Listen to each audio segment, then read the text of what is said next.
Hello, welcome back to Reads of an Apple. My name is Stacy, and I'm here to start week 22 of 2023. Happy Tuesday. So, I'm a little running late. Sunday this weekend, I had a lot going on. It was Memorial Day weekend. So, thank you for your sacrifice and your service to all of our service members, and thank you so much for your service to military families who have lost someone.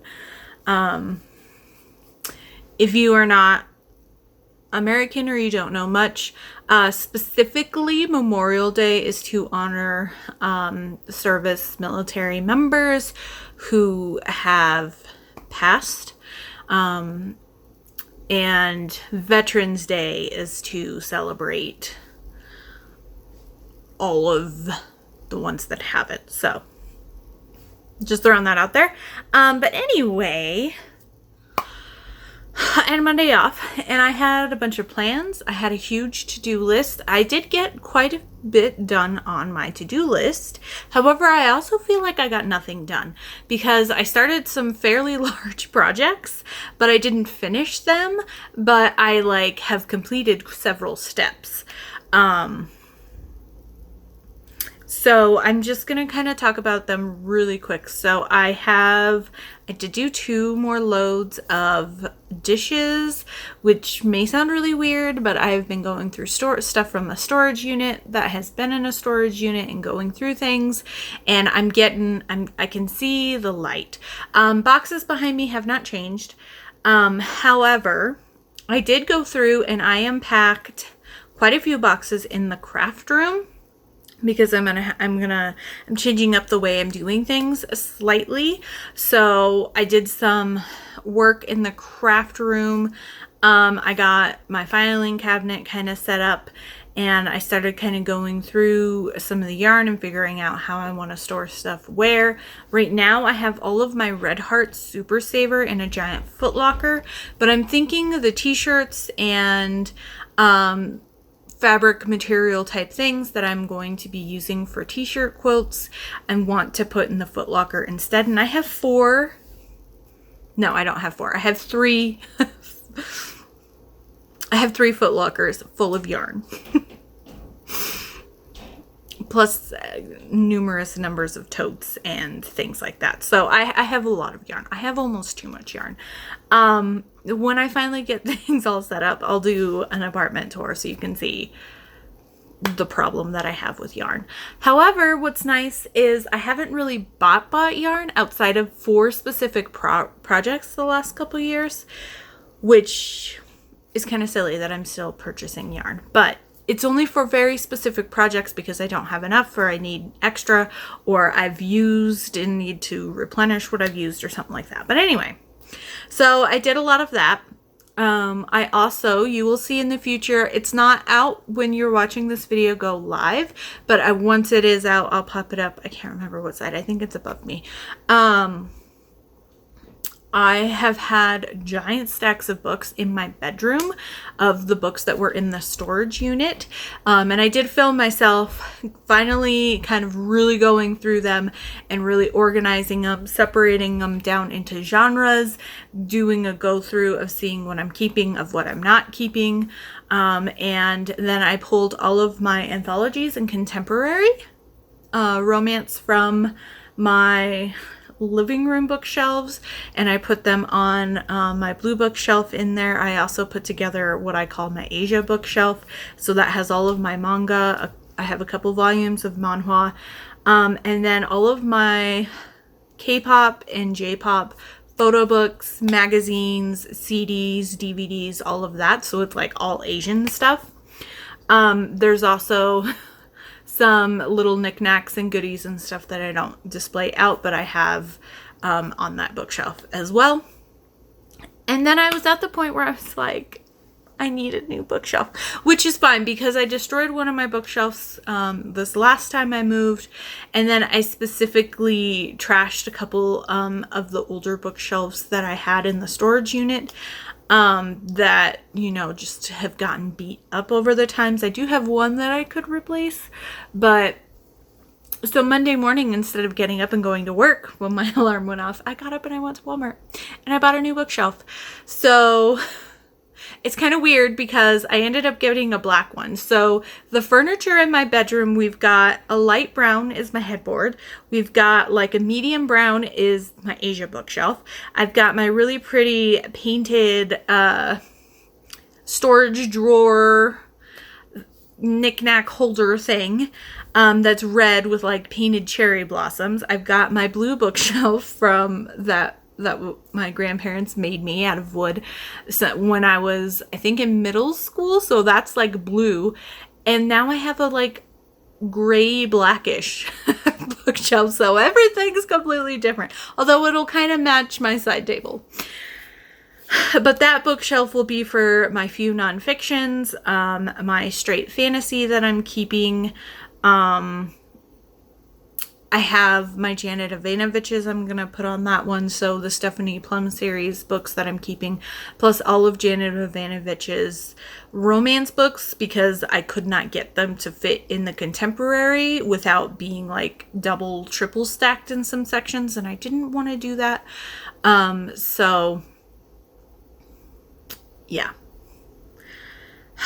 I also have some other books as well that could probably go on there, but I'm also could potentially also use it just for other storage options. So we'll see. It also gives me room to kind of grow and reorganize things as needed, which is nice. So for straight books, I'm now up to,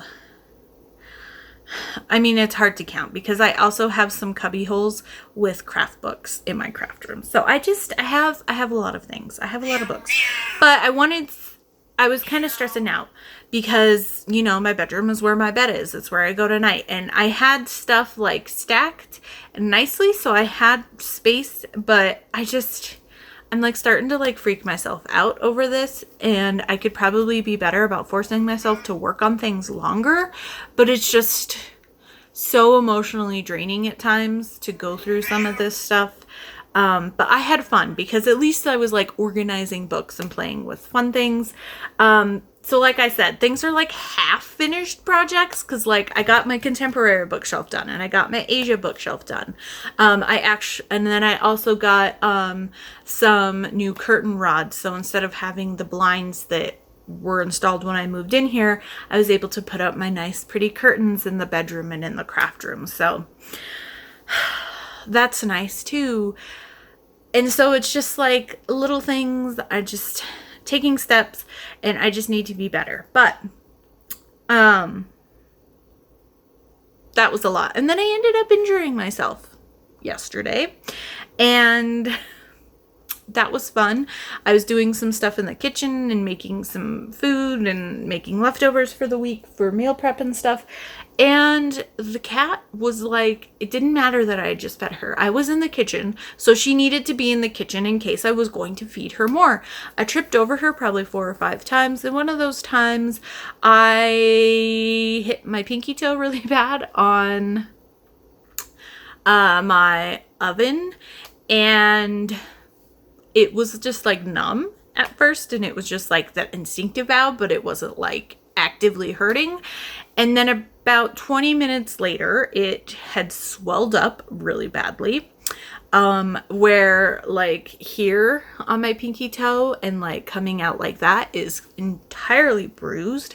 I can't really walk normally on my left foot. And it's just a constant pain. But it's no different because I have a lot of pains anyway. But it's just very annoying. And I'm blaming it on the cat because she was in the way. And so I was trying to get out of her way, and I'm guessing it wasn't like a jam. I'm guessing it was like a pull it out because I'm bruised like in this section. So yeah, that's fun. So then last night I just wasn't feeling up to it because yesterday is when I hurt my foot, and then I was just tired and exhausted, and I still need to put that new bookshelf together, but I have things organized. And so it's like, I feel like I'm not done, even though I did a lot. And I, switched over my bed sheets, and I like did so much stuff, but I feel like because nothing's like 100% done, it's just like 4 of the 5 or 3 of the 5 huge steps are done. But like the entire project itself isn't done. You know what I mean? So that's a little frustrating. But let's do the quest calendar, and then we'll talk about the books that I read this weekend. And there's a lot, but I'm going to try to run through them quickly. So if you are new to my videos, my weekly vlogs specifically, I have been doing the quest calendar. This is a daily calendar with Saturdays and Sundays combined that is playing a tabletop role-playing game, essentially. This is created by Sundial Games. I will have them linked below. Fun fact, they are a Colorado business, which is great. The 2023 calendar theme is the Void Spark Chronicles, so we are in space opera, sci-fi, so think Star Wars, Star Trek, Firefly, Battlestar Galactica. I mean, name a space sci-fi show, IP, I mean, whatever you want to say. And it probably has some sort of inspiration into this game. I love it. This is the second year doing it. I have a lot of fun with it. Plus, it kind of helps keep myself accountable on filming somewhat regularly. I'd say every day, but for the past little while, it has been just every few days I film a clip, but then they're like really long clips. But anyway, I do play with the Hero Book Companion. This is great. This has all of the main traits leveled up for the 6 main characters that you can choose from. You can also create your own player. You've got all of the rules. You've got your stats. You've got your ship. So here's our ship character sheet, which is great. What's new for the 2023 edition, which is fun, is it is now landscape instead of portrait, and for equipment and other things like that, they come with reusable stickers, which is nice. And they also changed the lamination and the dry erase markers slightly so that they don't come off quite as easily as they did last year. So I just love the improvements that they've made just from last year to this year with the Hero Companion book. But here is the character that we have been playing as, or I have been playing as, Zarilla Tur. She is Urzin, that is her race, and she is a mystic. So she's kind of like the Jedi Force user type character. Yeah, and we are having a lot of fun. So we have where we are story-wise, I guess let me show you what the calendar looks like first. So here's where we left off on Friday. You will get an almost full-page artwork for every day. Then you will have the script type font. This is going to be our story. And then the block style font, usually in this box, will be the mechanics of how we're playing through that page's story. If there's a combat page, there'll be like a shadowed box that tells you how many rounds, how many creatures, or whatever type of rules that you need. So at some point when we have combat, you'll see that. So here we are, and then all of the information you need to play that day is on the back of the previous, whoa, we've got a lot to go through for today. So it's on the back of the previous day page, so you don't really get spoiled. So let's just get into it. We previously had helped transport for some money some scientists to one of their friends. The friend was kidnapped by the big rebellion group that's going on, who are the bad guys essentially. And so now we are trying to track them down, and we're trying to get to a secret lab. I can't remember if the secret lab is where we expect this kidnapped person to be, or if we're going to the scientist secret lab to get stuff to then track this kidnapped person down. But we will see what happens. We've had to deal with some issues while getting to the secret lab. We stopped at this planet station type place, docking area. I guess it wasn't technically a planet, but it's like this huge space station for like go between travels, and then a supernova ended up happening and destroying the moon. So then we had to escape that place, and then we were in space and we were trying to make repairs while we were flying from that space station, demolishing. And then our character had some debris that cut us off from the spaceship while we were doing the spacewalk, and then we were drifting in space. And so I don't remember 100% what we're doing outside of we're trying to get to a secret lab because so much has happened since that initial objective was given to us. So let's see what we have. We have 3 days to do. So we have Saturday and Sunday, Monday, and today. So hopefully it's not too much. Okay, so maybe this is the secret lab. Let's see. A barren and broken lab floats before you. Shrapnel from the destroyed facility clutters and drifts nearby. There are no indications of life.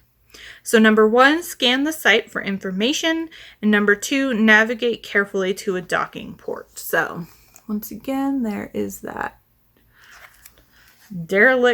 potentially derelict lab.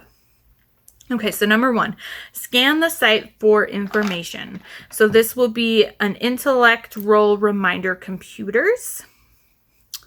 Okay, so the Karnak circles the facility and sends probing scans to gather more information. Okay, fun. All right, so I'm going to move my dice over here. So our intellect is a +1, and we do have computers, which gives us a +2. So we get a +3 to our D20 roll.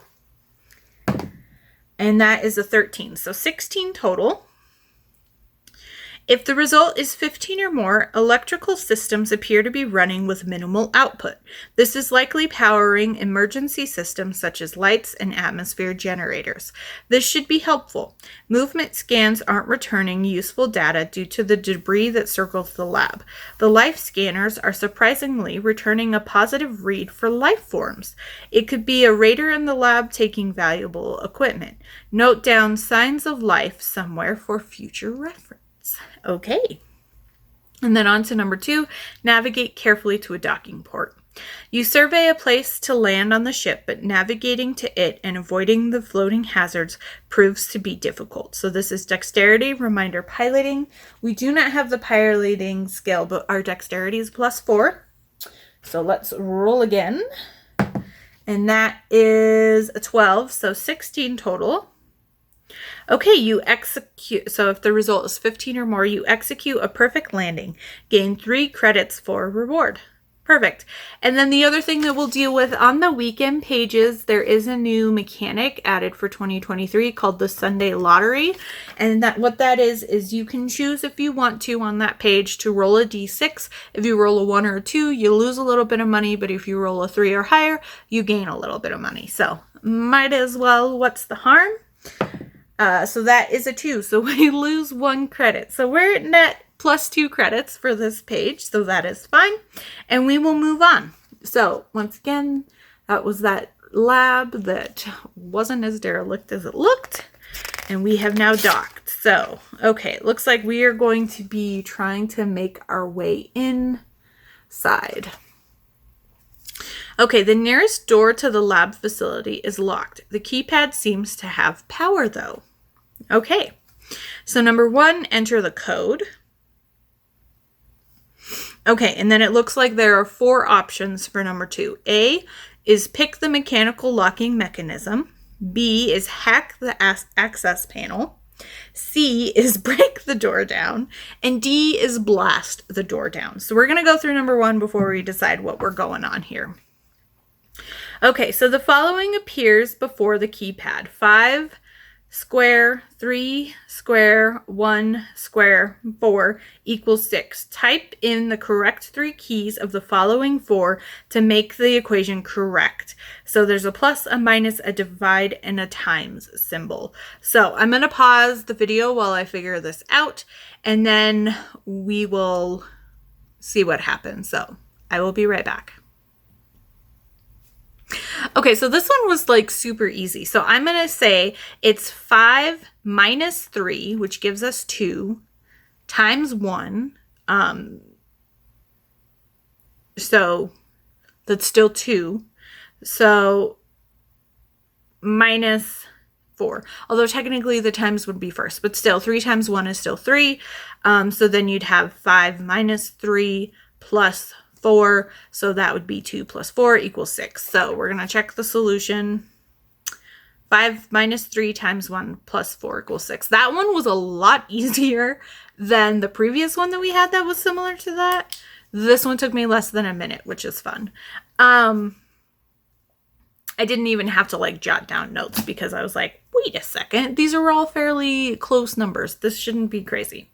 Okay, so if you guessed correctly, the system disables the emergency door lock, but you still need to get past the main locking mechanism. Gain a +2 bonus to all options below. Cool, so we'll get an extra +2. So I'm going to lean towards either picking the mechanical lock or hacking the access panel. So one is dexterity locksmith and one is wisdom computers. So our dexterity and our wisdom are both a 4, so that stat is fine. We do not have locksmith, but we do have computer. So I'm going to go with hacking the access panel. So that'll give us our +4 from wisdom, our +2 for computers, and then another bonus +2. So we get a +8 to our roll on this one. So let's see what happens. That is a 1. So we are going to use our time step ability, which allows us once per page to re-roll a die. And we're going to go ahead and use it for this one because we literally cannot do any worse. So let's see what happens. And that is a 15. That is way better. Okay, so, but what's crazy is the 15 is super close. Oh, that's the 7. Which direction? There we go. Oh, my finger's over it. So it's like 2 rolls from the 1 still. But anyway, 23. Okay, if the result is 16 or more, you manage to open the door. Fun. Okay, let's move on. So there's the door. We got it open. We are good to go. Oh, okay. Yep. And like I said, here is a combat page. So it looks like we will be fighting this one creature for 4 rounds, and we will have an attack, a damage, and potentially a strength roll for each round. I don't know what this is, but it is incredibly creepy. Look at its teeth. Oh, it gives me the heebie-jeebies. Okay, so once you open the door, you are surprised by an attack from a horrendous creature unlike any alien you have ever encountered. Great! That's just great. Okay, so if you have signs of life noted down from an earlier page, knowing that there was something alive in here helped prepare you for a fight. Add a +1 bonus to your attack, damage, and strength rolls to avoid being weakened. Okay, so that's what our strength roll is going to be. So we'll touch base on this real quick before we get into our rolling. So if the way that this works is we do an attack, if we hit the minimum attack number, then we get to roll damage. If we meet or surpass the required damage, then they become stunned, which means that they do not do damage to us. If we do not do enough damage or if we do not hit, they then attack us, and we have to look at our defense. And it looks like this specific creature, if when they go to do damage for us, we have to make a strength roll to avoid becoming weakened. If we become weakened, we take double the damage. So we're going to need to roll really well against this creature, but thankfully we are on a new page, so our special ability resets. But all right, we've got 4 rounds. We're just going to get into it. So I'm going to just look at my stats real quick here. So our attack is a +6. Our damage is 2d10 plus 2. And if we need it, our strength is a -2. Great. But we do get a +1 to everything else. So that makes it a +7, 2d10 plus 3, and then a -1 for our strength. So let's get to it. Round number 1, +7, that is 17. So 24 to hit. Okay, so we needed a 15 more to hit. The queen is what they called this. Okay. So damage 2d10. And that is 13 plus 3, so total of 16 damage. And we needed 7 or more to stun the queen. Okay. On to round number 2. So attack. We know is a 15, and that is an 18, so we are fine on the die. So once again, damage. So that is, oh, that's crazy. We rolled a 1 and a 10. So 11 plus our 3, so 14 damage. And we needed 8 or more to stun the queen this time, so we don't take damage, which is great. On to round number 3. That is a 14, so we do get the 15 or more. So damage on that is 15, so 18 total damage for round 3, and we needed 9 or more this time to stun it. On to the final round of round 4, and that is a 12, and what we were at +7, so 19. So once again, we're over the 15 to hit. And final damage is 9, 10, 11, 12 plus the 3. So 15 total damage. Okay, if you hit and your damage roll is 7 or more. Okay, but she's still stunned. It says the queen is stunned. Okay, so there's notes here. If you dealt a total of 20 damage or more, you defeated the enemy. Well, I had 11, and this is 12, so yeah, we for sure hit the 20. Okay, so collect 1 credit for each round you stunned the enemy, so we get 4 credits. Collect an additional 3 credits if you defeated the enemy, so we get 7 credits from this page. Holy moly. So the total for all 3 pages we ended up with is 9 credits. So I'll have to add 9 credits to our character sheet. And that's it. We are done with the quest calendar for today. Okay, so on to bookish stuff. So on Saturday when I was doing stuff, no. Not Saturday. I think it was Sunday. Time is hard. Yes. Sunday.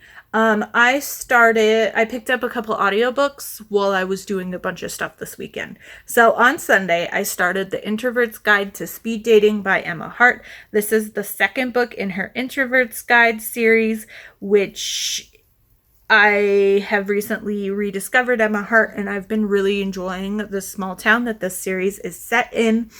This one is London's book, and London is the cousin to Holly and Ivy, and Holly was the 2nd heroine in the Bookworm's Guide, and her older sister Ivy is the heroine in the mini series, which is a prequel novella and a full-length book for the Girl Next Door series. And all of these are set in the same town. So she is their cousin. She is a single mom. She recently moved back home. And her romance is with Oliver, who is the new soccer coach. And he is British, and he is good friends with Dylan, who is the hero from the 3rd book in Bookworm's Guide. And he is like an athletic trainer who was the trainer for Sebastian, who was the hero for book 2 of Bookworm's Guide, who was Holly's person.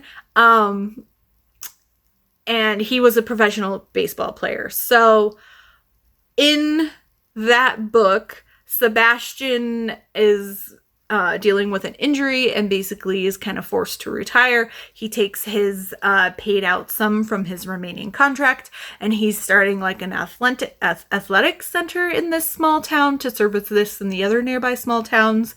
And so now where we are now, Oliver, who is a soccer coach and friends with Dylan, has been convinced, instead of going back to London when his previous contract ended, to come here and to teach soccer to little kids. And so he is the soccer coach for London's little boy. So there we go. Backstory set up. It's all twisty-turny here. So I liked this. I like this a lot. 4.5 stars. I'm really just enjoying this series. I do have to say, I feel like the first Bookworms book, we got maybe a couple spicy scenes. And then it was like book 2 and book 3 in that series, we only got the one. For the prequel series, the entire prequel novella was them sleeping together, but then she gets pregnant for it, and that's like the premise is they're fake dating and surprise pregnancy for the full-length book, but we don't get any steamy scenes in that because maybe we get one steamy scene. But I can't maybe not, because it was in the prequel novella. But in this series, in the first book in the Introvert's Guide, we did get one steamy scene. However, this one, and spoiler alert for book 3, there are no steamy scenes. So that's fine. But I don't mind clean or cleaner or sweet romances, whatever you want to call it. But I was expecting at least one, because that's where the previous at least 3 books have been in this series and spin-off series situation. So I was a little, I mean, I still loved it. I still was laughing my butt off. So this one specifically for the speed dating, the Holly and Ivy's parents, and their sister, so London's mom, or no, Holly and Ivy's parents, because it's London's aunt and uncle, own the local like bar. It's called Broncos, and we saw in one of the Bookworms books that the book people created like the speed dating thing. Well, it was such a hit, they keep bringing it back, and they need numbers, so they kind of force London to get a babysitter for her child and come be another woman to be available for the speed dating thing. And while she's somewhat interested in dating, she also knows that it's a lot more. She can't really date as freely. What's fun is, what I really liked is there's not really much angst between her and her ex. They were engaged to be married, and I don't know if they already had the kid yet or if she was pregnant during the situation. I think they already had the kid because and they were just getting married after he was born. But he ends up cheating on her, so the wedding's canceled, and then he ends up getting a promotion out of state, and he's moving to Florida. This small town is in Montana, and so she moves from the bigger city back to her small town. Even though there's this somewhat other woman drama, we don't really see it too much.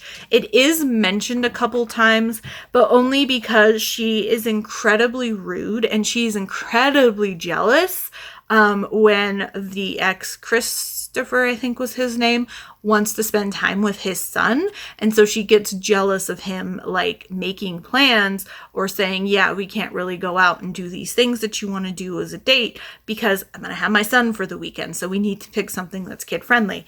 And so she is very rude and dismissive of their son.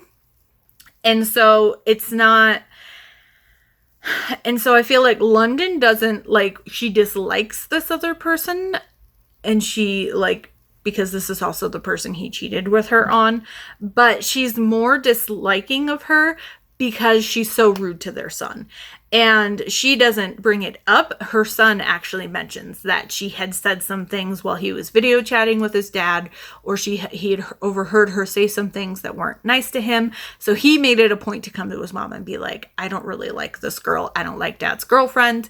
And so London, when she talks to Chris about his girlfriend, she never puts her own feelings in it. She's just like, our son doesn't want to spend time with her. And I can't remember their son's name, but our son doesn't want to spend time with him or with you when she's around. He does not like her. She's very rude to him. He's told me that he's overheard these things that she said. And so she doesn't make it about her, which was really nice that it wasn't really angsty. She was more just like matter of fact and to the point. I also loved that it wasn't like this weird situation where she's just like, he pays more than what he should be paying for child support if we were to do it through the courts or whatever. And anytime there's anything extra that he wants, if he needs new like soccer cleats or something that's a little more pricier because he has a corporate job, he just pays it for his son. It's no big deal. She's also very open where he's like talks about how he misses him, and she's just like, you're in Florida, you can, as long as it fits around the school schedule and the sports schedule, because he's a goalie for a soccer team and so he doesn't want to miss any of his sports things.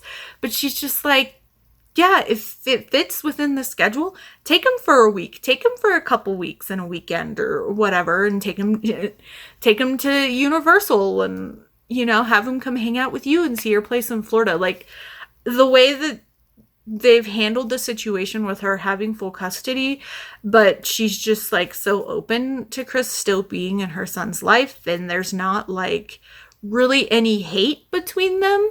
While there may be hurt feelings, those are kind of already mostly dealt with, or just not the main thing, because the son is what matters. And I loved that. Although it was really funny when she's just like, if you take him to Universal, you can't take him to Harry Potter because I have to be with you. So she's just like, we'll all three go to Universal and go to Harry Potter, but you can take him everywhere else in Universal. So I just love that even though we aren't in the Bookworms guide, we're still, everybody in this circle, especially the girls, are all like bookish people.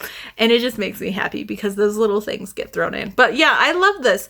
But while one of the times when she's forced to do the speed dating, Oliver ends up being there, and they've always had kind of this banter, but they've never really moved forward on this attraction because he's never sure if he's staying. He misses his family. He feels kind of lost and adrift because he hasn't found a place to be in the States. And so he decides, you know, he's still like, am I going to go back to London? What am I going to do? And she doesn't want to really start, like, she knows that she can't just have a fun relationship.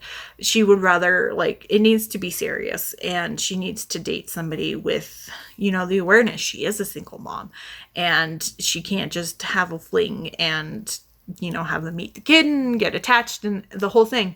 But I just love that how cute they are there, and they find little ways to, like, spend time with each other.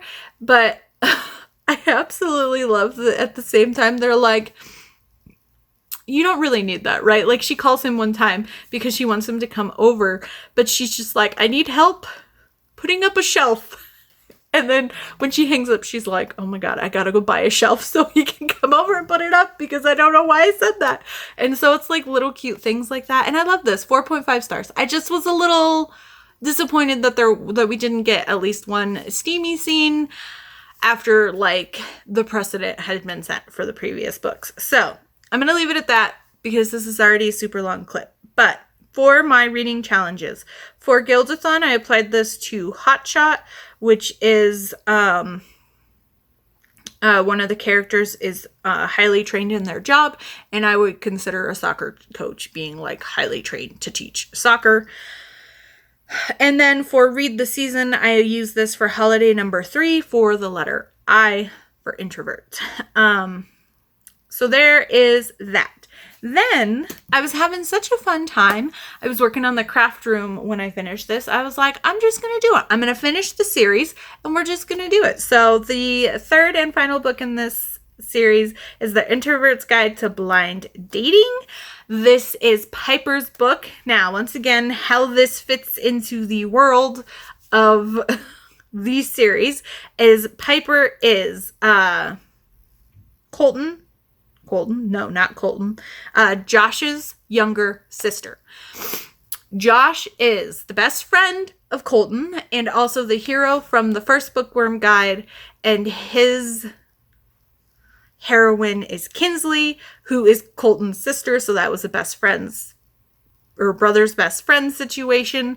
And so Piper is Josh's younger sister, and she has recently moved back to town, and she owns the bakery in town after living in Vegas for a little bit. And there is touching base slightly. It's kind of in the past. It's not talked about too seriously, but there was a situation for the bakery that she worked for in London, or not the bakery. She was in, not London, Vegas. She went to culinary school. She got a bakery job, but to kind of support her income, she ended up getting a second job at this casino. And then one of the managers was incredibly creepy, kind of started stalking people, the women employees. And when it was brought up to HR a couple of times, nothing was ever done about it. And then things kind of escalated, and the group of women at this casino that were targeted by this dude ended up going to the police. And then all of them basically were either offered a huge cash settlement to avoid suing the place, as like retribution for HR not doing their job.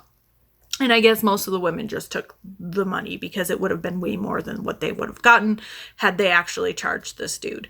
I guess a couple of the girls were going to do it. But anyway, Piper took the money, moved back home, and was able to buy the bakery of like a cafe in town that was, they were getting old and deciding to sell the business. So Piper was able to get it, and she has now established her own bakery in town. And while she was in Vegas, she had a one-night stand with a popular author who is a male romance author. And he is in town at Bookworm's Books to set up like a signing situation, and just kind of talk to the bookstore people. And he is finding his inspiration in town. And so he ends up renting a place to stay in town to kind of go with his muse and write his next book. And his next book idea is for her to be a baker. And he ends up getting set on a blind date by Holly with Piper. And when they show up, it's they didn't know who they were doing, and they're like, oh great, we had a one-night stand, I know who you are, and we're in a completely different town now. So they end up kind of having this deal where he's going to kind of shadow Piper, and she's going to like give him the ins and outs of running the bakery for his next heroine in his next book. And then he's also paying her, so he's paying her for her time, but he's also paying her to create 3 special recipes that he can have in the back of his book that the character will create in the book, which is such a brilliant idea that this is a thing. And so we have them kind of hanging out as friends, but there's still that tension between them. And then they end up and Piper's just so nervous about dating again because of the situation she's been in the past. And she's really focused on earning and growing her business because she wants to, like, within the next, like, 5 to 10 years, have a second bakery and start franchising out. And, like, she wants to be, like, the next, like, bakery mogul of Montana, basically. And they end up really kicking it off. We get more, we get more in this book than in the previous book, but we get more hijinks from the seniors at the senior center. But because we were dealing with a character who's new to the town, it's like we get more of the hijinks just because we have to stun the new person in town about what happens at the senior center. So we get more dealings with the chickens and the roosters and the ducks. And Once again, this cracked me up. I loved it. 4.5 stars. I do wish that we had a steamy scene in this one. Even if it was just the one night stand and then just them reconnecting here. But we do get a kiss, a couple steamy kisses. And the tension is there. I just needed that culmination. But I still really love this series. I'm a little sad it's over. I was looking at Emma Hart's website earlier today, and I think the next published series is in a completely different way.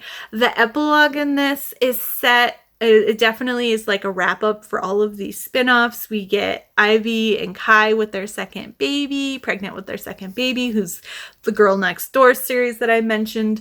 And we had seen in Josh's book, which is the first book in the Introvert's Guide series. So that's Colton's book. Josh and Kinsley, who's the first bookworm book, get engaged. And in the epilogue in this one, we're at their wedding. And Kinsley is 6 months pregnant. And then there's talk about Holly and Sebastian being engaged. And Dylan and Sailor are buying a house together and getting out of their apartment, and they were a roommate situation. And Colton and Victoria are moving in together.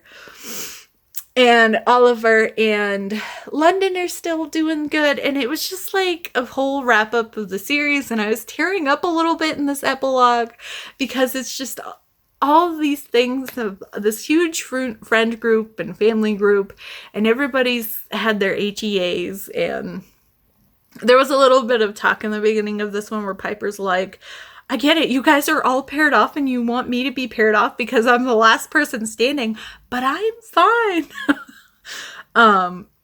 But she ends up falling in love anyway. And I had so much fun with this series.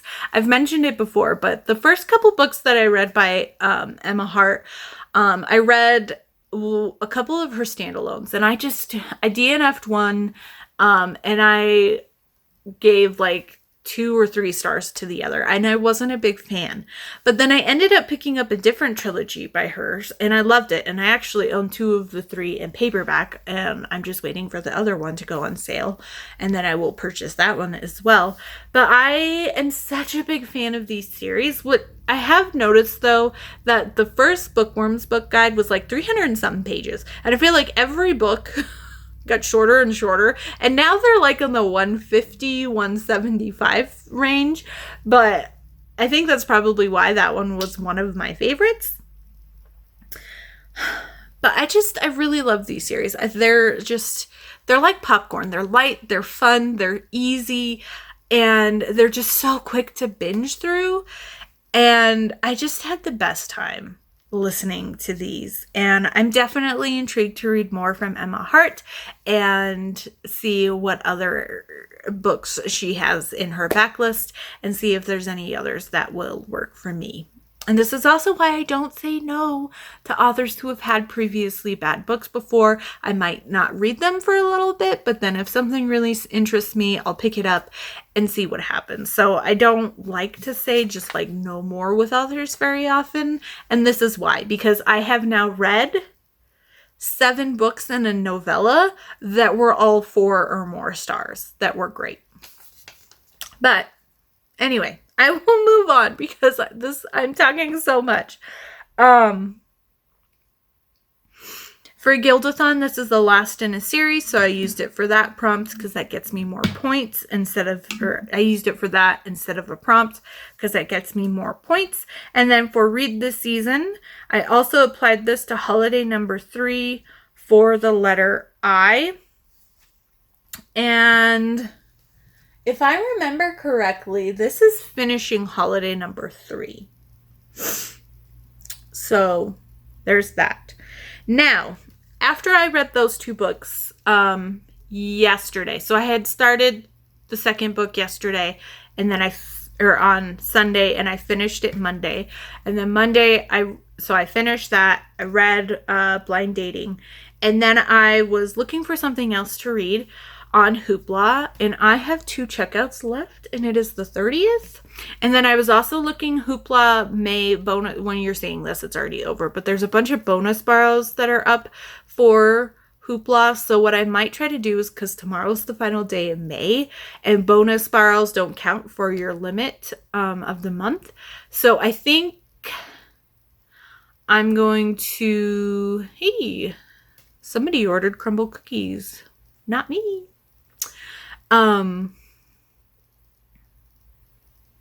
Go through and check out a bunch of the romance books that I might be interested in, because then I'll have them for like 3 weeks. So, but I haven't checked any of them out yet. I'm going to wait and do it tomorrow. So I have that extra day, you know? But anyway, so I was looking through, trying to figure out what I wanted to read next. Audiobook wise. And I finally just was like, screw it. I'm going to do it. I was looking for something shorter, like the Emma Hart ones, like in the 4 to 5 range. But I kept looking at books that were 8, 9, 10 hours. And then finally I was like, fine, I'll just do it. And I picked up the graphic audio for Magic Bites.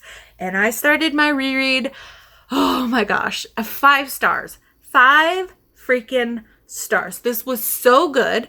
I was, cleaning things and organizing books and doing the dishes, and I like paused everything to hear when Kate meets Curran, and the hear kitty scene was so good, so good. I will have to say, I wasn't the biggest fan of Curran's voice in the beginning, but he's always like in the beginning trying to be like super like intimidating, and I'm the Beast Lord with Kate.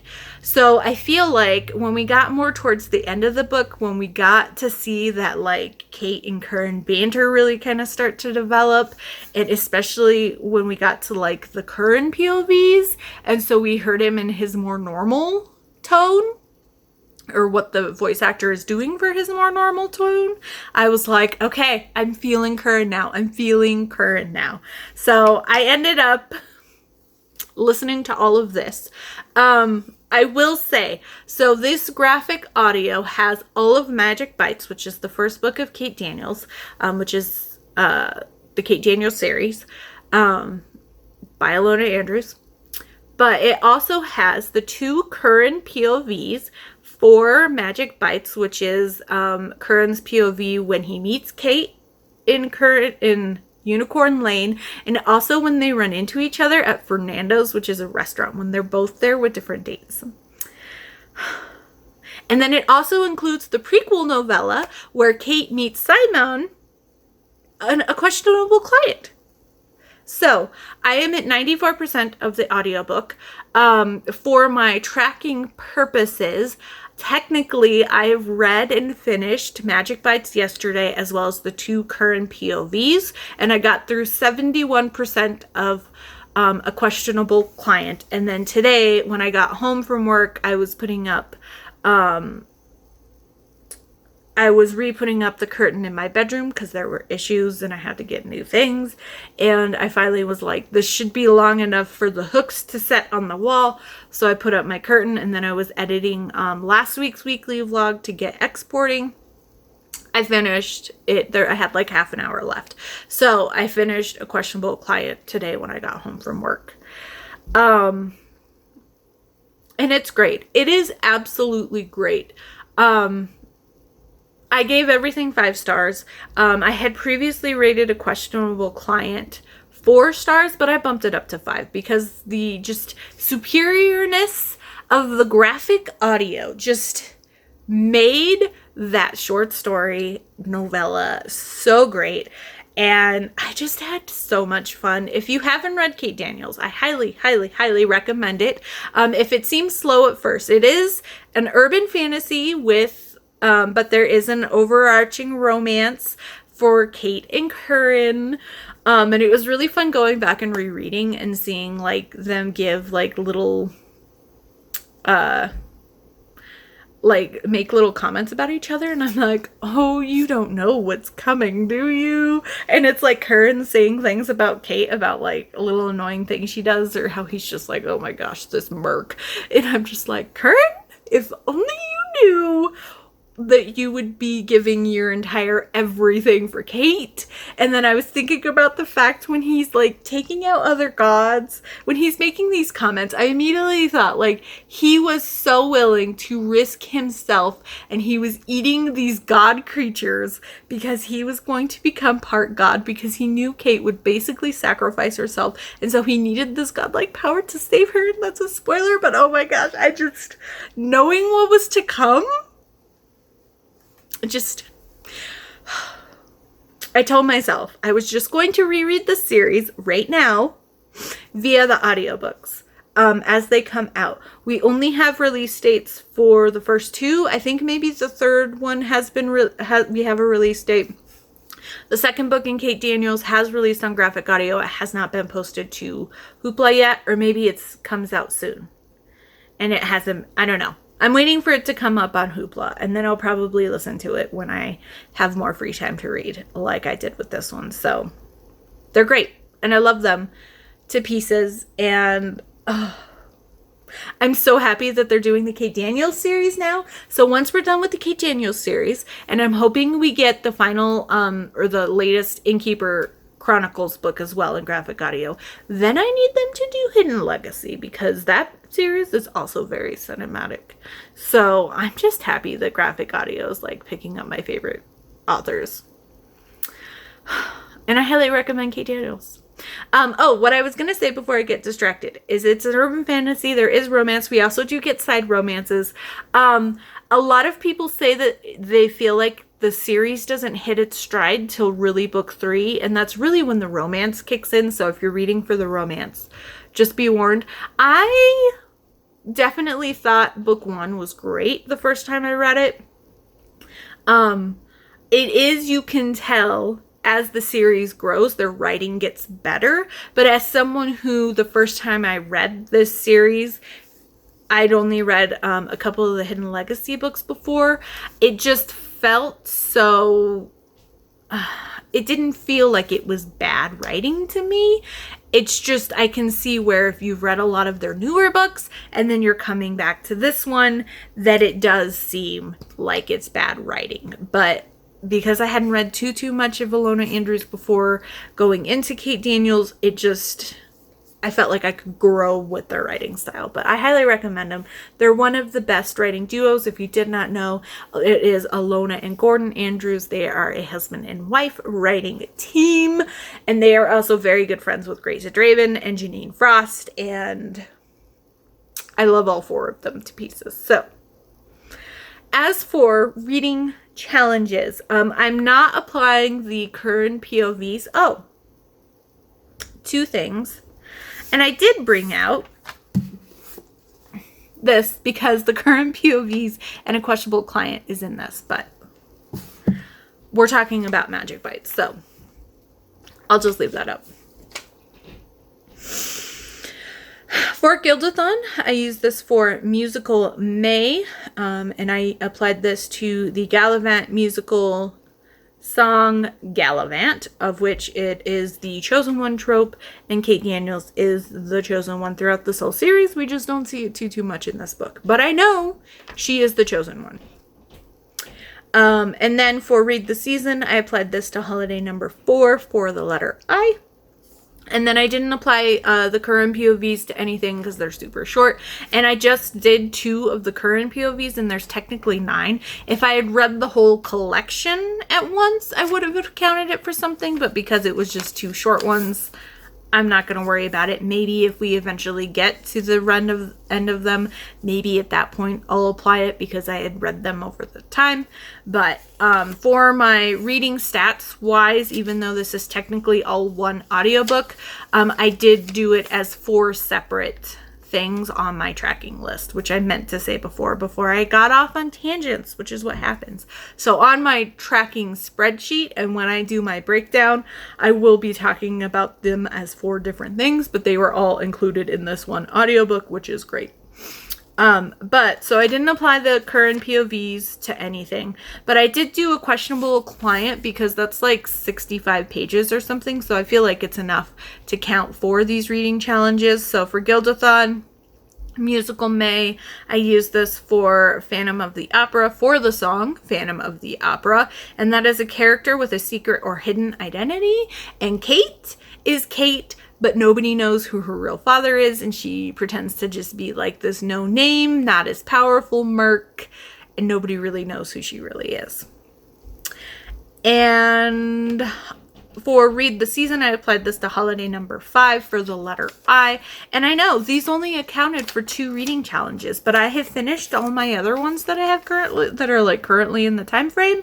And most of the other ones that I'm going to be participating in don't start till June. So there's that. And I'm just going to try to pick up books that work for Read the Season.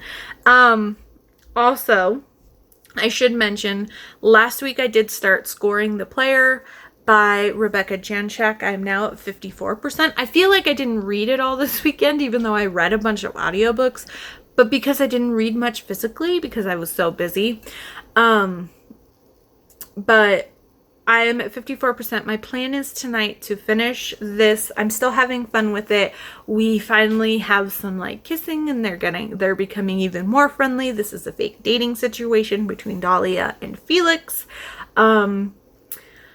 But I'm still enjoying this a lot. This is right now probably at a 4.5 star for me. So we'll see how things kind of progress in the fake dating situation and what happens, and if we're going to have more of his ex drama and what's going on there. So hopefully, according to my Kindle, I have less than 2 hours left for that. So since I got most of my chores done tonight that I needed to do, I'm going to focus on finishing this after I eat dinner. And then my hope is, because I still have not read a historical romance for the month of May, I need to pick up Finding Miss McFarland. I need this for my Romanceopoly prompt because it's been forever since I rolled a Romanceopoly. And this will be my historical for the month at the very least. We'll see how much time I have tomorrow. I might try to also pick up a historical novella just to kind of give some options thrown in there, but we'll see what happens. But my plan is to finally start this tonight and then hopefully finish it by tomorrow. So it should be doable. This is a shorter Vivian Lorette book. Even her longer ones are very easy for me to read in one sitting just because I love her writing and her writing style works for me, and I love Vivian Lorette to pieces. So I'm excited to finally pick this up. So I'm going to leave it at that. We are now at 1 hour and 1 minute. Which is like a long video for like most other booktubers. I'm sorry, I just talk. I just get going and you can't stop me. So I had a lot to catch you up on though, because we had 4 days of things happening. So yeah, I'm going to leave it at that. I will hopefully see you tomorrow on Wednesday. It feels like a short week because it's Tuesday, plus we had a 3-day weekend. So it's just like, I don't know where time is going, but happy almost end of May, and I will hopefully see you tomorrow. So happy Friday. Happy Friday. Yeah, so Wednesday night I ended up falling asleep and woke up at like 12:30. And I was still out here on the couch with the kitty still on top of me. And then I just got up and went to bed.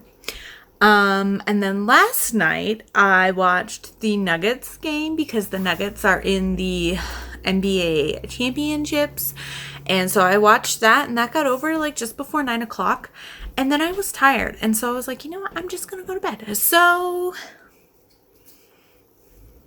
yeah, that's what happened.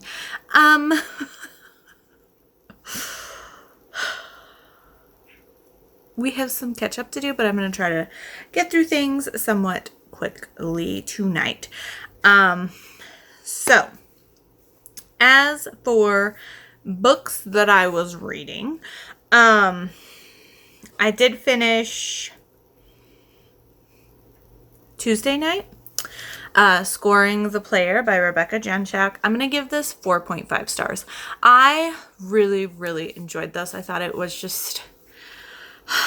I mean, it has a lot of those elements that are kind of stereotypical or very common tropes and situations for new adult sports romances. But I just think the way that Rebecca Genshak writes, it feels cozy and nostalgic instead of annoying for me. So I had such a fun time. The only reason I docked it down from a 5-star is I was slightly disappointed and over him having that manipulative ex, and I liked the way that it was overall handled with, because we do have Dahlia kind of stepping up to her and being like, what, the only thing you have to say that you're better at than me is you're prettier, which is kind of a shutdown.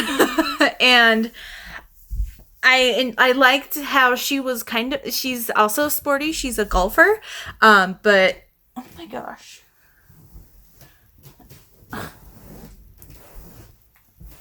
I reached behind me and there's cat litter all over the couch. My goodness, kitty.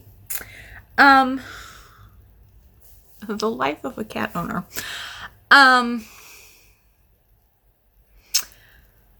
And she's sporty. She's a golfer. But she's not like a jock type personality. But I liked how just easygoing she was. I also was a little like, come on guys, suck it up. Because, they were very clearly falling for each other, and they both kept trying to say, it's just the end of, we're only supposed to be together through blah, blah, blah time frame that we gave. And so they do break up. But the entire time that they're broken up, the whole day and a half, they're both so utterly miserable not being able to have breakfast together at the dorms every morning and talk to each other and text each other on the phones. And I don't know. I love them. And while I was slightly annoyed that they actually broke up, I'm also happy that it only lasted a day and a half. So you get what you get. But 4.5 stars, like I said. I just really enjoyed this. And Rebecca Genshak is starting to become a cozy author for me. I haven't picked up her older series, so I definitely do plan on going back at some point and picking up, I think most of those. I think there's a hockey series, which I think is still new adult, but it isn't in college setting, if I remember correctly. And then there's a hot jocks series, I think. So yeah, I'm definitely intrigued to read more from Rebecca Genshak, but so far all of her books that I've read have been 4 stars or higher. So far so good. And I'm going to leave it at that. As for reading challenges, for Gildathon, I used this for Musical May, for Greatest Showman, for the song This Is Me, of which the prompt is coming of age. And I figured this is new adult. They're both getting close to the time of graduating. So, I should also mention, we finally figure out what's going on with Jane. And she's the only one who didn't have a flower name. But we learn in this book, there's been kind of hints that there was something that happened because she grew up in LA. But she was in a kid teen TV show. So think Hannah Montana mixed with, what's the boy group one? Big Time something? Those were after I moved on from the Disney Channel. I never watched Hannah Montana or the Big Time boy band one. But she was in a female girl group, but it was also set in kind of high school. So she was famous, and her stage name was Ivy. So there's the flower name. And there's not a big hint or a very straightforward hint on who she's going to be paired with during her book. At first I was thinking, okay, maybe she's going to be paired with this rock star, and that kind of defeats the purpose of there being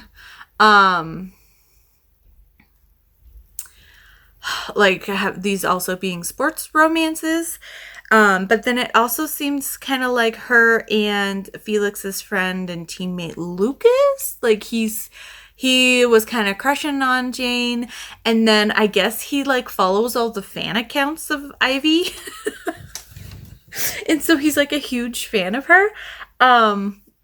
So I feel like it might be Lucas, but there's only one reason why I don't want it to be Lucas, and that's because the first book was hockey, the second book was basketball, the third book was football. I kind of want the fourth book to be like baseball or swimming or some other sport. But if it's football again and it's Lucas, I'm okay with that. But yeah, we'll see. I don't know if there's a blurb out. I know the cover has been revealed, and I don't even remember when it's supposed to be released. I think it's either later this year or super early next year, but I already have it pre-ordered. So whenever it's out, I will most likely be reading it as soon as I can. But anyway, back to the challenges. Okay, and then the only other challenge I was able to use this for was read the season. However, I've had to do a little bit of finagling here. So, I applied this to holiday number 1 for the letter J. However, I had previously marked that for Earl's Prize Curves by Gemma Frost, I think. So that has since been moved to holiday number 7 for the letter E. So I could put this one in holiday number 1. There's a couple other that when I was kind of figuring out where I am for the books that I plan to read in the beginning of June, where things are going to sit. And I have had to move a couple around just so I can because I want to be able to put books that I am reading if they don't fit one of the letters I have open to fill, if I can do some finagling. So there's a couple of books that you'll see coming up here within the next couple weeks as we read the season that I'm going to have to be doing some finagling with. So there's that. Then Wednesday night, I did pick up, finally, Finding Miss McFarlane. So this is the end of the first trilogy of Vivian Lorette's writing career, at least for her Avon books. So this is book 3 in Wallflower Weddings. This is Delaney's book.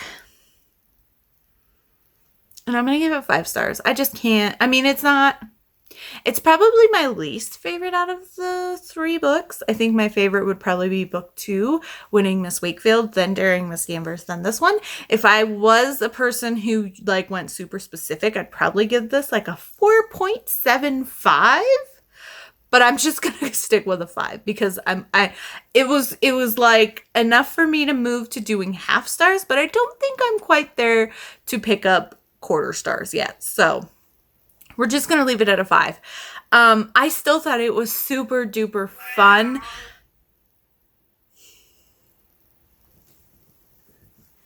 Hello. Peekaboo kitty over here.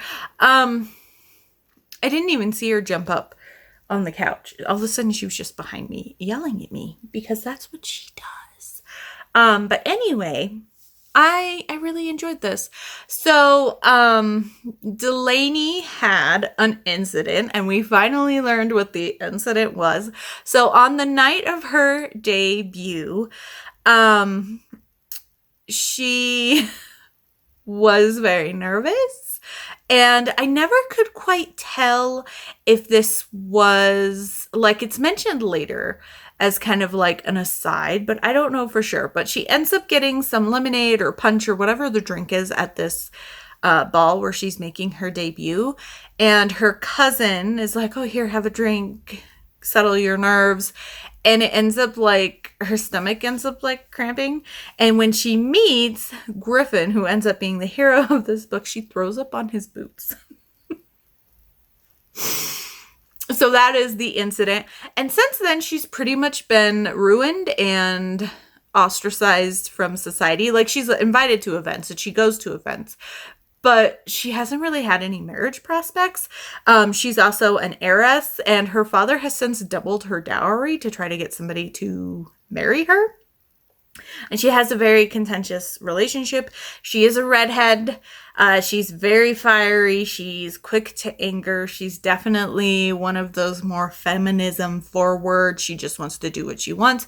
But her plan is to find a husband who is in need of an heiress, who needs the money, and to write up a contract and have a marriage of convenience and being like, here's your half of my dowry. Feel free to live how you are. Feel free to have your dalliance. Just try to keep them discreet. And I'm going to take this money and I'm going to go off and I'm going to have my own house and I'm going to support this orphanage house teaching place it focuses on children who have impediments, so missing legs, clubfoots, missing arms, missing limbs. They're going blind. They're physically disabled in some way. And she actually has a little boy that she's hired as her spy. And his job is, not only is she teaching him like accounting and giving him schooling so that he can eventually she can hire him as like her estate manager type person. She's also having him spy. And his job as a spy is to figure out whatever social engagements Griffin is going to be at so she can go to the other ones. And so she has avoided him for over a year. And they finally run into each other. And she's expecting it to be this thing. It'll be in all the gossip rags. And the incident couple will be back. And nobody just seems to really care because so much else is happening in the ton at the time. This is kind of set concurrently with the first two books. So we see Rathburn and oh my gosh, I just forgot her name, Miss Danvers engagement in this. We also see, Rathburn is with Emma, which is the prequel novella, I think. And then also during this book is the house party when Maribeth, who is the second book, Miss Wakefield, goes on the like extended house party where she ends up meeting her, or she ends up, falling in love with her person.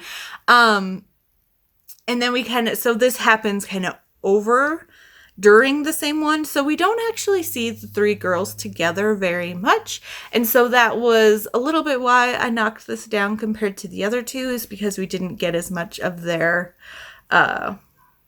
embroidery needlework circle, but we do see him from time to time. We mostly see Emma because Emma in the prequel novella got married. So she's like settled, she's pregnant, and things are going good for them. And I know Vivian Lorette loves to do this, but Griffin's best friend in this book, or like one of the people that he hangs out all the time with, is Lord Everhart. And the second series that Vivian Lorette wrote, The Rakes of Fallow Hall, the first book is the elusive Lord Everhart. And Montwood is who Delaney tries, because he's a gambler and he needs money drastically. He is who Delaney tries to form a contract with at first. He is book 3 in The Rakes of Fallow Hall. And then the heroine, the first book, Daring Miss Danvers, this is her older brother. It's book 2. So I wanted to see, because he has 4 sisters. He has 4 sisters. Griffin has 4 sisters. Our hero from this book has 4 sisters. So I wanted to see. So Viscount Everhart, I'm not going to read it. And Calliope. Okay, so Calliope is his eldest sister. She is already out. So he has well, actually, I think he's the oldest. But there's the oldest sister. And then there's 2 twins, and then there's and then the youngest sister hasn't made her debut yet. So Calliope. So Lord Everhart. So this is like best friend's brother? Maybe? Okay. And then the second book in the series, who is this? Hedley Sinclair and Raff. Okay, I don't know who Hedley is. So that's a new heroine. And then the third book, Lord Montwood, and Frances Thorne. Okay, so we're getting different heroines, but these are characters that we have seen before, at least hero-wise. But I love that it's going to be Kelly Ope. So I wonder if when I move forward and I reread some of the other books and the other series, if some of those people are Griffin's other sisters. Oh my God. I just love it. I just love it. I just love that, like, not all the time are they always super connected, but there's always like hints to future couples. And Vivian the Rat actually recently did an Ask Me Anything. And because I am rereading her books and just going through her backlist, I was like, I love seeing hints when I read and reread your books of, you know, future series and future books. And I was just like, how far do you have planned? And I guess she's like said that she has like multiple series planned out in her head moving forward, but of course not all of them are accepted yet. And I was like, okay, so she knows multiple series in advance of like hints that she could potentially drop for potential future books. And I love it. I love it. I love Vivian the Rat. If you haven't read Vivian the Rat, please read Vivian the Rat. She's one of my favorite modern day historical authors. And I think once I get through her backlist, I think I might do a guide to Vivian the Rat, because I recently brought her up because I was watching some live show. I don't remember who it was for what situation, but somebody asked, like, if you could only save one historical author, who would you save? And my response was, well, if you could pick one historical author to read or something like that. And I was like, in my mind, when I hear that question, I'm thinking there's an apocalypse and we can only save one historical author. And I was like, everybody else is going to save Lisa Kleypas. So I'm going to choose Vivian the Rat. And there were so many comments that's like, we haven't ever heard of Vivian the Rat. And I'm like, oh my gosh, why? She's an Avon. She's an Avon author. How do people not know her? So I think I'm going to do that. But anyway, as I digress about one of my favorite authors, which is a thing that's happening. Also, okay, we will do that after this. So this worked for, finally, I wrote this on May 1st and we finally read it on the last day of May, past Eves. So this worked for Romanceopoly. Read the historical romance that's been on your TBR the longest. If you don't have read any historical romance. This has been on my TBR. I mean, I have lots of historicals on my TBR, but this has been one on my like immediate videos that I'm filming on my TBR. And this is this, and there was one or two other books that I've been meaning to get to for the past couple months. And so I chose this one, and I'm really glad I did, because I loved finishing the series. So this worked to finish that. So we will do another Romanceopoly roll.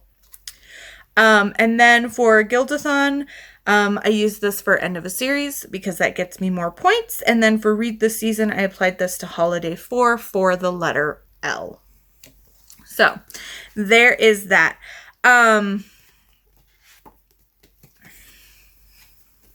As for, so that ended May. That was my final book of May, which is great. As for what I read yesterday, that was nothing. I ended up not picking up any book. I was debating about picking up a book during the Nuggets game, and I was like, I have a couple plans, and I was like, what do I want to pick up? I have lots of options. Am I in a historical mood, or am I in a contemporary mood? Because those were like, I narrowed it down to a couple of different options there. And then I was like, yeah. And then I got super into the game, and then I just went to bed. So who knows what I'll end up picking up this weekend. I'll probably try to pick up something tonight, but we'll see what happens there. So, I'm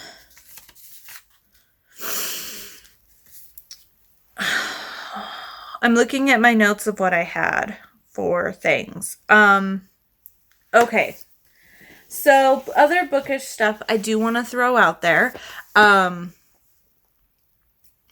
Juliet Cross has started her Kickstarter for her Stay a Spell series special editions.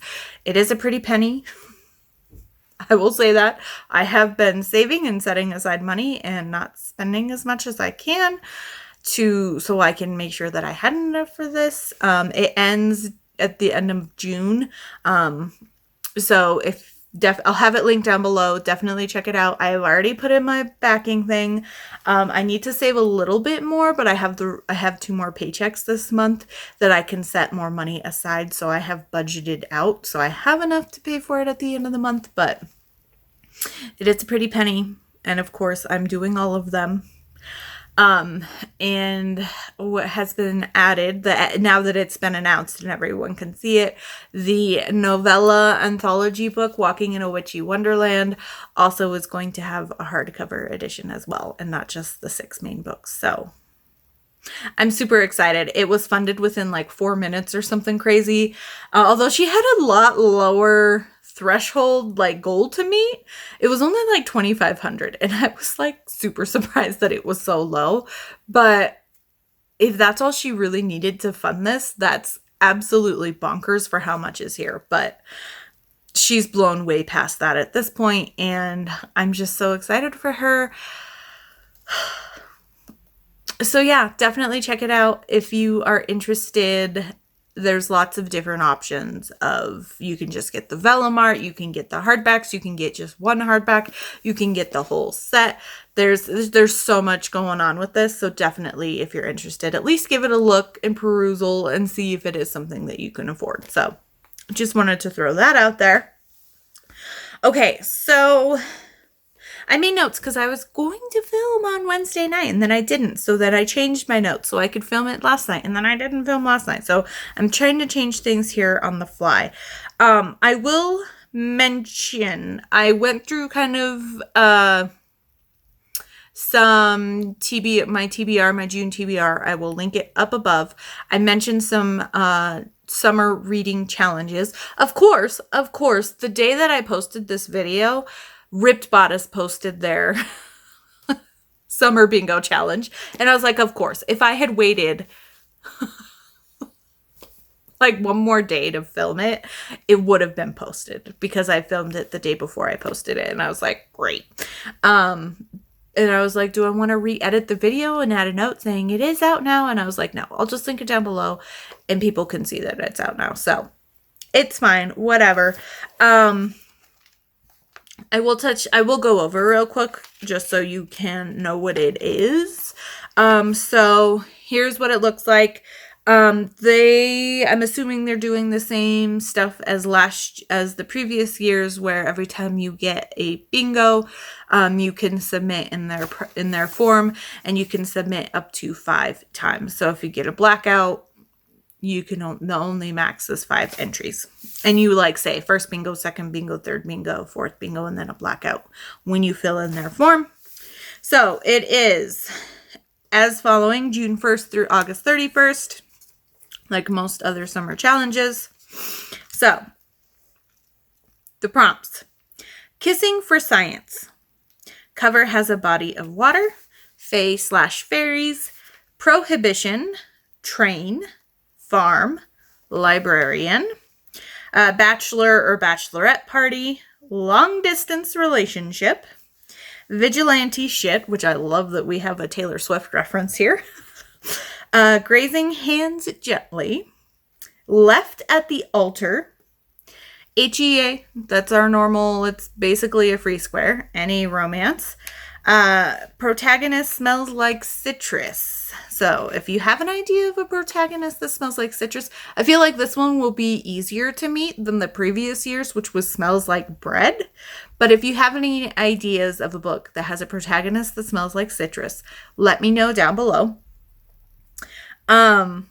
Reunion, makeover, outer space, alliterative title, choreographed dance, relationship of convenience, a character that acknowledges that romance novels exist, fainting couch, it was supposed to be one night, swimming, and we have the same job. I feel like this year they're a little more generic or easier to meet, I feel, or maybe I just have read more books, so I have seen more of some of these things. I feel like there aren't as many that like completely stump me.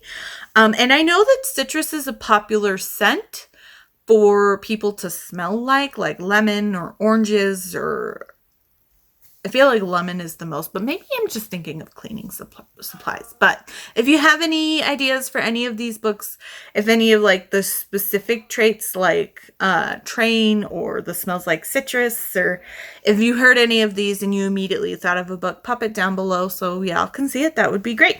I do have a couple of thorns of ideas for the Fairies one. I definitely need to finish the last couple books in Alessa Thorne's Ironwood series, and then that'll spin off into her new, I can't remember what it's called, but they're like the Daddy Fae series. For Prohibition, there is a Roaring Twenties series, I think is what it's called, by Jen Bennett, and I still have the third book to read in that trilogy, so I might try to pick that up. For Farm, I'm thinking of maybe picking up one of the Cloverleaf Farm series by Melanie Harlow, because I still have not read her. And then for Left at the Altar, I specifically want to pick up Jilted, which I can't remember who the author is, but that one also would work with the Buzzing About Romance Summer Reading Challenge, because one of those prompts is read a book from one of their Trope Talk series, and they actually had a podcast episode within the last few months of wedding tropes. And one of the ones that they talked about was Left at the Altar, and Jilted was the book that sounded the most appealing to me off of that. So there's that. And then I decided to join another readathon. This one is going just through the month of June, but it's a little more relaxing, so I do want to touch base on it. It's Once Upon a Readathon. It's created by Hannah Blackwell. I'll link her video up here. So you can check out her announcement. It's June 1st for June 30th. There are 4 teams. There's Team Dragon, Team Mermaids, Team Pirates, and Team Djinn. I joined Team Dragon, which is hosted by Abby Salter Books and Books with V. And here are the basic rules. She has a whole thing, but I'm just gonna, I jotted down the basic rules of what I need to know. Each book you read is 100 points. So even if you don't do any of the prompts, it's 100 points. So which is great, because even if you aren't doing any of their special whatevers, you could just read whatever and just get 100 points per books, and it's fine. If the author is BIPOC or LGBTQ+, you earn an extra 50 points. If the book has a water-based setting, you also get an extra 50 points. Oh, the theme is Treasure Island. I guess this is the second year they're doing it. And then if you read a book with your mascot, so I'm Team Dragon. If I read a book with a dragon, that is also an extra 50 points. She is a little lax on what some of these mascots are. Like for dragon, even though they're technically not dragons, she's counting like drakes and wyverns, and she goes over all of that and like different types of mer people, and other aquatic type mythos creatures. So definitely check out her video that I had linked before if you're interested. And then you can also damage the other team. So there's 2 teams, the fire team and the water team. Obviously dragons are fire, as well as the djinn. And then the mermaid and the pirates are the water team. So those are like allies.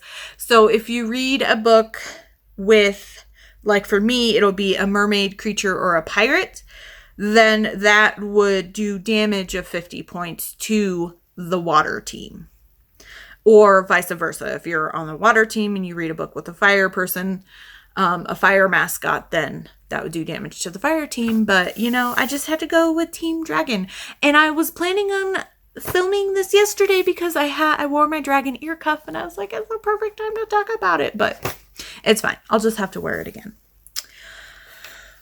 And then she also mentioned that she's going to post challenges on June 1st and June 15th. I have not seen what those are. I forgot to look yesterday. But if you do those extra challenges, they're both worth an extra 100 points. So I decided to join for fun because I saw a couple of the people I follow on Bookstagram are also doing this. And I liked that even if I end up not picking up any of the extra prompts, you can just read and earn points for this. So I love that. But if you decide to do more and you decide to go with ones that fit these prompts for the extra bonus points, you can. I believe she also said that the points are going to be averaged out, but they're going to be averaged out like per person and then per team or something like that. So like I said, check out her video, but I'm excited. I mean, I decided to pick up another readathon, but mostly because, like I said, it's not like super specific prompt-wise. You can get away with just reading anything, really.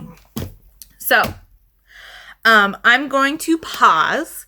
We are going to film our Romanceopoly book Romanceopoly roll, and then I will come back and I will do the quest calendar and wrap up this week. Okay, so here we are. We are all set up. I've got my little kitty on here on past Eves. So I've picked out 2 dice to use for today, and let's see what happens. So, whoa, uh-oh, I just threw dice off. I rolled it too crazily. So let me get a different die because I don't want to go search for that one right now. Okay, so three threes. Okay, we're rolling doubles. Does that mean we roll again? I don't think so. Okay, so that's 6. 1, 2, 3, 4, 5, 6. So we are on the haunted house, which I believe I have not done yet. So let's see. Nope. Okay, so here is the haunted house. So if you are doing the genre only prompts, this would be LGBTQ+, but I am doing the specific prompts, and the specific prompt here is read a monster romance or something spooky. So I will have to pick something out there to deal with that. So there's that. I don't have anything specifically on my TBR that's monster romance, so I'll have to try to find a monster romance to pick up and go from there. So we will see when I get to that, but who knows? All right, so there you have it. I'm super excited to continue on, and hopefully I'll do a little bit better this upcoming month of getting more Romanceopoly prompts done. That would be great. But anyway, let's do the quest calendar and wrap things up. So we have 3 days to do.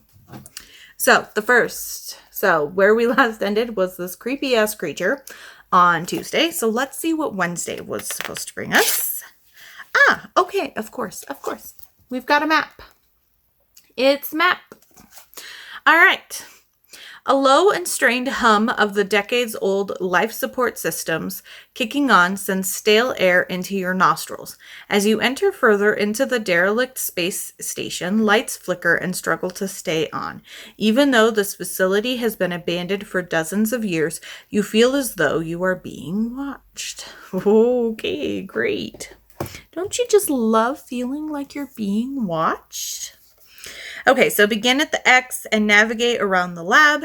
Visit each numbered room along your path. Explore and resolve each room you visit before you choose your next. Okay, so let me just kind of look and see what doorways are looking like. All right, so here is the X. We are here, and here is room 1. So we've got this big long hallway and this one. So I think I'm going to start here, and then we'll look in this room, which is room 5. And then we'll come down here and we'll enter this hallway. And so then we'll have room 3 and room 4. And then we'll come up the short hallway up here to hit room 2. And that's where we will end up. So let me open my character sheet. Let's not drop our information here. Okay. This lobby has seating. Okay, so room 1, yeah. This lobby has seating around the walls and a large U-shaped desk at the center of the room. As you make your way in, the lights begin flashing red and an automated defense turret activates and tries to get a bead on you. Make it to the desk's terminal to disable the turret. So dexterity, reminder, danger sense. We do have danger sense? Yes. So that is a +2. Our dexterity is a +4, so +6 total. All right, that is a 7, so 6, no, +6, so 13, let's see. Okay, if the result is 12 or more, okay, I was nervous with that 7. You make it to the turret and hit the off switch. Perfect. So then, like I said, we'll go down to that short hallway and go to room 5.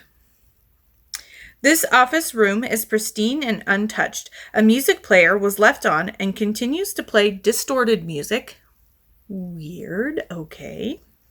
All right, so now we'll go down and then up. So we'll do 3 before 4 because 3 is a lot smaller of a room. This small closet holds a weapons display with most of the equipment missing. You may continue exploring this level of the facility and return here once you are done. Okay. So that's our ending point. So we'll go through 4 and 2 and then come back to room 3. So room 4. This room is a mix of a recreation center and a locker room. One of the locker doors rattles for a moment when you step foot inside. Then all goes silent. Okay. So dexterity, reminder, stealthy. We do not have stealthy. But once again, our dexterity is a 4. And that is a 15. So 19 total. Okay, if the result is 12 or more, you open the locker door to find an emaciated space rodent chewing on some rotten food rations that it found. It snarls at you. Roll d20 plus charisma, reminder animal tamer. We do have animal tamer. So animal tamer gives us a +2, charisma is a -2. So we are what we roll. And that is a 17. Okay. If the result is 12 or more, the rodent hisses before leaping down from the locker and scurrying off. Perfect. And then on to room number 2. Right. This office room holds cubicles with computer terminals and filing systems. Everything seems to have been left in a hurry with papers and office supplies strewn about. As the lights flicker on and off, you swear you see a shadow move from cubicle to cubicle. Intellect roll reminder investigator. Okay, we do have investigator. So, and our intellect is a 1. So +3 total. And that is that a 14 or a 19? That is a 14. So we were +3. So 17. If the result is 16 or more, just barely again, you find 2 credits and a red key card in the cubicles of the room. Okay, 2 credits. Fun. Alrighty. So once again, that was where we were. And it's a little shadowy here. So we started up here, we came down, we checked this pristine office with the weird music still playing up here. This was the closet area where we returned to finish off. Here was the recreational area, and this is the office place. Okay, so let's see what Thursday, brought about. Okay, so we found a container. You find a large locked container inside the weapons closet. You just need to get it open. If you have the red key card, it unlocks the container. Okay, so we are going with option A. Don't even need to look at option B's or C. You place the red key card in the slot of the container. You hear a beep and see a small green light flicker. The container opens with a hiss. The treasure inside will be revealed on the next page. Okay, well... So there's the container. So, and we are on today's page. Okay, so it looks like this is equipment for us. There are 3 options. If you want to focus camera, thank you. Okay, so pick one item to take with you. So we've got the Sonic Comms Link. It is a comms equipment, and it gives +1 to charisma and +2 to health. The Sonic helmet, which is a helmet, and that gives +1 charisma and +1 defense. And then the Sonic armor plate, which is armor, and it gives a +1 to charisma and a +1 to defense. So the helmet and the armor are the same stats wise, and then the comms link. So let me flip over here and look at what we have on. So we are not wearing an armor, we're not wearing a helmet, and we also do not have comms. So we can pretty much take whatever we want here. We can immediately put it on. So, we can take damage from other things, but I feel like most of the damage that we could potentially take is from combat, and the higher our defenses, the less damage we would take. So I'm going to focus on the damage, or the defense. So do we want a helmet or the armor? It's a hard choice. I mean, I think the helmet looks cooler, so we will go ahead and I will flip to the back here. And I will grab the helmet. And then I need to go back to our character sheet. And ta-da! We are now wearing the Sonic helmet. So I will get my charisma updated and my defense updated. And that's it for the quest calendar. So even though we had the big map, actually not too bad for today. So I'm pretty happy with how that all went out. And you know, when it's little stuff like that, it's kind of nice to kind of put it all together so you aren't waiting to see like what kind of treasure we're going to get and that kind of a thing. So I will leave you at that. Thank you so much for watching. Like I said, let me know down below if you have any ideas for that ripped bodice summer bingo challenge. If you're interested in it, definitely check it out. Like I said, I'll have everybody linked down below. If you're interested in the other reading challenges I plan on doing this summer, definitely check out my TBR, which was linked above, but it's also just in my normal videos. If you'd like to just leave me an emoji instead, leave me something summer related, since we're getting to that time and we're now in June. But otherwise, don't forget to like and subscribe, and I will see you all soon with another video.